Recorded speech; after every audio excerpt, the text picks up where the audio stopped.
Malaysia প্রচুর গরম পড়ছে এখন। আর এই গরমের ভিতরে এখন একটু মনে হয় যে স্বস্তি আসবে। বাইরে অন্ধকার, বৃষ্টি নামবে মনে হয়। গরমের মধ্যে এরকম বৃষ্টি বৃষ্টি ভাব, বাইরে বাতাস আর জানলার সামনে এভাবে দাঁড়িয়ে খাওয়াটা একটু অন্যরকম টেস্ট। শরীরটাও জুড়াইলো, মনটাও বললো। ও, টেস্ট অসাধারণ অসাধারণ।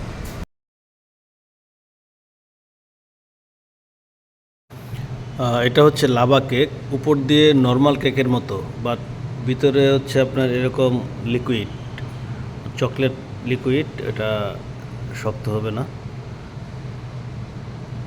আর এই কেকটা মূলত গরম গরম খাইতে হয়, তাহলে ভিতরে যেই লিকুইডটা থাকে ওইটা আপনার কাটার সময় এটা বেরিয়ে আসে। আর যদি শক্ত হয়ে যায় তাহলে জমে যায় আর কি ওইটা। ঠিক আছে। কেক খাইতে খাইতে বাইরে অলরেডি বৃষ্টি চলে আসছে হালকা। বন্ধুরা, যারা এখনও আমার আইডিকে সাবস্ক্রাইব করনি তারা সাবস্ক্রাইব করে দাও দ্রুত এবং বেল আইকন বাটনে প্রেস করে দাও। আর ভিডিওটা কেমন হয়েছে কমেন্টে জানাও। বাই।